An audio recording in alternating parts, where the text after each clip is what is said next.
여러분, 하나님의 영광의 충만함을 경험하게 되면 당연히 자연스럽게 경외심을 갖게 되어 있습니다. 여러분, 우리는 오늘날 이 시대의 메시지는 너무나도 하나님을 가볍게 생각해서 우리가 언제든지 하나님을 찾아가면 언제든지 호호 하면서 만나주시는 분이라고 생각하지요. 그러나 이런 생각은요, 여러분, 하나님의 은혜를 은혜되지 못하게 만듭니다. 경박한 신앙을 갖게 만들어요. 여러분, 진짜 은혜를 많이 받은 사람은 하나님을 두렵게 생각합니다. 그런데 이 두려운 하나님이, 이 무서운 하나님이 나에게는 사랑을 베풀어 주시는 거예요. 나에게는 용서해 주시는 거예요. 사랑을 베풀어 주시는 거예요.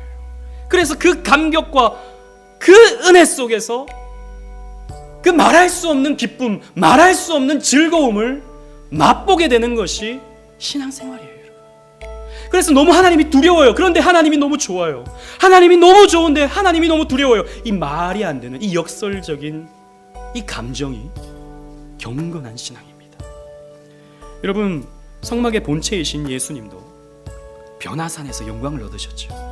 하나님의 뜻을 하나하나 다 완성하셨던 예수님께서 이제 십자가를 지시기 전에 변화산에 올라가셨을 때 하나님이 예수님을 빛나게 하셨습니다. 마태복음 17장 2절 말씀에 보니까 그들 앞에서 변형되사 그 얼굴이 해같이 빛나며 옷이 빛과 같이 휘어졌더라. 또 5절 6절 보니까 말할 때 호련히 빛난 구름이 또 구름 나오죠. 구름이 그들을 덮으며 구름 속에서 소리가 나서 이르되 이는 내 사랑하는 아들이요 내 기뻐하는 자니 너희는 그의 말을 들으라. 그랬을 때 6절 말씀에 보니까 제자들이 듣고 엎드려 심히 두려워하더니.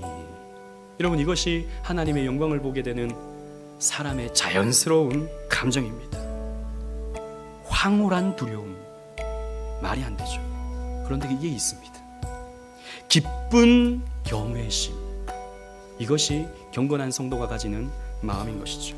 청교도 존 버녀는 경외함의 진수라는 책에서 이렇게 말합니다. 여러분 잘 들어보십시오. 그러므로 죄인들이여, 하나님에 대한 경건한 경외심이 없는 사람은 다른 모든 은혜도 가지고 있지 못하다는 것을 숙고하십시오. 이런 경외심은 실제로 그 사람의 마음속에 은혜가 많이 축적되어 있을 때 나타나기 때문입니다. 성령의 은혜 중에서 이런 경외심을 내포하고 있지 않은 은혜는 단 한 가지도 없습니다 라고 존 버녀는 말했습니다.